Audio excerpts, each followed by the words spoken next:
जर रात्री जेवणाला उशीर झाला असेल किंवा सकाळी टिफिनसाठी उशीर झाला असेल आणि तुम्हाला सुचत नसेल की काय बनवावं, तर झटकेपट ही मसूरची मोकळी सुटसुटीत अशी खमंग टेस्टी ही सुकी भाजी तुम्ही बनवू शकता। खूप चवदार आणि टेस्टी भाजी तयार होती आणि खूपच सिंपल पद्धतीने कमी वेळामध्ये कमी साहित्यामध्ये ही अख्खा मसूरची उसळ तयार होते। तर चला बघूया आपण याला लागणारं साहित्य, बनवायची कृती तिकडे बघू शकता। खूप छान अशी ही अख्खा मसूरची सुकी भाजी आपण आज करूया। तर त्यासाठी हे अख्खा मसूर रात्री भिजत ठेवले होते आणि खूप छान मस्त भिजून निघलेले आहेत। म्हणजे आता काहीच वेळ लागणार नाही आपल्याला ही भाजी तयार होण्यासाठी, अगदी 5 मिनिटाच्या आतच ही भाजी तयार होती। छानपैकी अगोदर याला भिजून घ्यायचं, म्हणजे सगळं पाणी काढून घ्यायचं। आणि इकडे बघू शकता, तुम्हाला मी दाखवते, बघू शकता सहजपणे कट झाली आहे, म्हणजे खूप छान अशी भिजून गेलेली आहे। तर चला बघूया आपण पुढची प्रोसेस। तर इथे मी एका कढईमध्ये तेल तापत ठेवलेलं आहे। तर ही अख्खा मसूरची भाजी खूप सिंपल आहे, फक्त याच्यामध्ये आपण एक बारीक चिरलेला कांदा, थोड्याशा हिरव्या मिरच्या, इकडे तुम्ही लाल मसाल्याचा सुद्धा वापर करू शकता। जिथे मी मिरच्या टाकत आहे तिकडे तुम्ही लाल मसाला टाकू शकता। आता आपण याच्यामध्ये एक बारीक चिरलेला टमाटरसुद्धा इथं टाकून घ्यायचं। बस, याच्या व्यतिरिक्त आपल्याला कुठलेच मसाले वापरायचे नाही। अख्खा मसूरची भाजी वेगवेगळ्या प्रकारे होते, म्हणजे रस्सा भाजी होते, ग्रेव्हीदार भाजी होती याची, आणि ही अशी सिंपल प्रोसेसची पण सुकी भाजी होते। शक्यतो मी अशीच बनवते, आणि जर राईससोबत खायची असेल तर मग ग्रेव्हीवाली भाजी, अशी रस्सेवाली भाजीसुद्धा बनवते अख्खा मसूरची, तीसुद्धा मी तुम्हाला दाखवेल। पण घाई गडबड ज्यावेळेस असेल ना आणि सुचत काय नसेल ना, अशा वेळेस मग आपल्याला ह्या भाज्या कामी येतात। त्यामुळे मी शक्यतो माझ्या चॅनलवर अशी सिंपल पद्धतीचे तुम्हाला रेसिपी दाखवते। इकडे बघू शकता कांदा टमाटर आपलं चांगलं परतून झालेलं आहे। आता याला थोडंसं मिक्स करून घेऊया आणि आपण याच्यामध्ये काही मसाले टाकायचे। लाल मसाल्याची आवडत असेल तर मिरचीच्या जागी तुम्ही इथे लाल मसाला आवडीनुसार टाकू शकता। आता हे थोडंसं मिक्स करून घेते। थोडासा मीडियम गॅस ठेवायचा, जास्त फास्ट ठेवायचं नाही आणि जास्त बारीकसुद्धा ठेवायचं। अंदाजाने हळद टाकायची, जास्त हळद टाकू नका, इकडे थोडीशीच हळद म्हणजे पुरेशी आहे। आता मी हळद टाकून घेतली, इथं अर्धा 1 चमच्याच्या अंदाजाने मी धना पावडर टाकून घेते।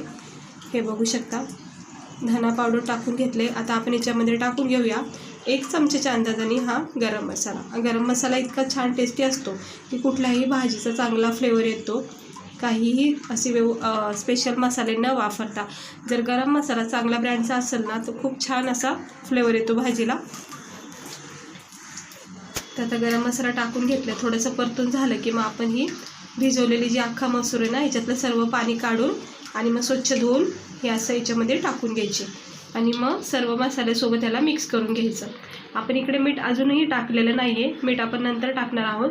आता अगोदर हे सगळ्या मसूरला ह्या मसाल्याची हळद मीठ गरम मसाला जे टाकले त्याची कोटिंग करून घेऊया छानपैकी, म्हणजे कसं एकजीव होऊन जातील। आता हे सगळे व्यवस्थित मिक्स करून घेतले। आता आपण याच्यामध्ये टाकायचं चवीनुसार मीठ। इकडे चवीनुसार मीठ इथे मी टाकून घेतलं आहे आणि थोडासा इथं आपण गरम मसाला टाकून घ्यायचा आहे। हे बघा, थोडासा टाकला आहे कारण मी सुरुवातीला थोडाच टाकला होता।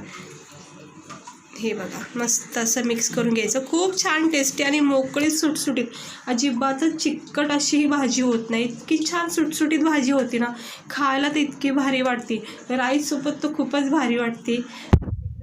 मस्त आता मिक्स करून घेतलं आहे। याच्यामध्ये फक्त थोडंसंच पाणी टाकायचं, कारण ही अख्खा मसूर आपण भिजून घेतलेली आहे, तरीसुद्धा ही कच्ची असल्यामुळं आपण याच्यामध्ये थोडासाच रस्सा, अर्धा ग्लास पाणी टाकले आणि अर्धा ग्लास पाणीमध्येच हे म्हणजे रस्स्यामध्येच ही पूर्णपणे ही भाजी आपली शिजून तयार होणार आहे, अगदी मोकळी सुटसुटीत।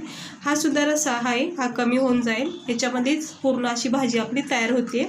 आणि मंद आचेवर याला झाकण ठेवून 1-5 मिनटं वेळ द्यायचा, बस। याच्यानंतर आपली भाजी ही झटकेपट तयार होईल। हे बघू शकता, पाणी पूर्ण असं रस्सा पूर्ण आटून चाललाय। आता याला थोडा वेळ झाकण ठेवून वाफेवर स्टीम देते आणि जेणेकरून सगळा जो रस्सा आहे तो सोकून जाईल। हे बघा, पूर्ण जो रस्सा दिसत होता तो पूर्णपणे नाहीसा झालाय, तुम्ही बघू शकता। आणि इतकी छान मोकळी सुटसुटीत ही अख्खा मसूरची उसळ तयार झालेली आहे, खाण्यासाठी खूप चवदार टेस्टी आहे। आता आपण ही थंड करून घ्यायची आहे आणि मग थंड करून आपण प्लेटमध्ये याला सर्व करायचं आहे। तर बघू शकता, छान अशी ही अख्खा मसूरची भाजी उसळ तयार झालेली आहे। तर तुम्हाला वेळ कमी असेल आणि सुचत काय नसेल ना, तर अशा वेळेस ना ही टेस्टी भाजी नक्की एकदा ट्राय करून बघा। हे बघा, किती छान सुटसुटीत मोकळी अशी आहे बघा, भाजी ही अख्खा मसूरची उसळ तयार झालेली आहे गरमागरम खाण्यासाठी. तर आज दुपारचा हा बेत मी बनवलेला आहे. गरमागरम हे रोटीसोबत, राईससोबत किंवा ज्वारीच्या भाकरीसोबत खूप भारी लागते उसळ. तर चला आपण ह्याला प्लेटमध्ये घेऊया काढून. हे बघा मी गरमागरम प्लेटमध्ये काढून घेतलेले आहे. तर बघू शकता तुम्ही किती सुंदर अशी ही भाजी आपली तयार झाली आहे. कुठलेच आपण याच्यामध्ये साहित्य वेगळे मसाले न वाटण केल्यानं काही असं स्पेशल याच्यामध्ये आपण टाकलेलं आहे, पण तरीसुद्धा खूप चवदार भाजी लागते. आता क्षणी माणसाला भूक वाटते. मला तर खूप आवडते अशा पद्धतीची ही अख्खा मसूर. रस्स्याच्या मसूरपेक्षा मला अशा प्रकारची मसूर खूप आवडते, कारण ही खूप चवदार लागते भाजी. तर नक्की एकदा ट्राय करा. आणि गरमागरम भाकरीसोबत किंवा राईससोबत आणि रोटीसोबतसुद्धा खूप छान लागते. तर व्यवस्थित अशी छान शिजून निघलेली आहे, नरम सॉफ्ट अशी ही अख्खा मसूर बघू शकता. तर अशी गरमागरम बनवा ज्यावेळेस पण तुम्हाला कमी वेळ असेल आणि भाजीला ज्यावेळेस काही सुचत नाही ना, मग अशा टायमाला तर नक्कीच एकदा ट्राय करून बघा. तर चला भेटते मी तुम्हाला पुढच्या व्हिडिओमध्ये एका नवीन रेसिपीसह. स्वस्त राहा, मस्त राहा आणि काळजी घ्या.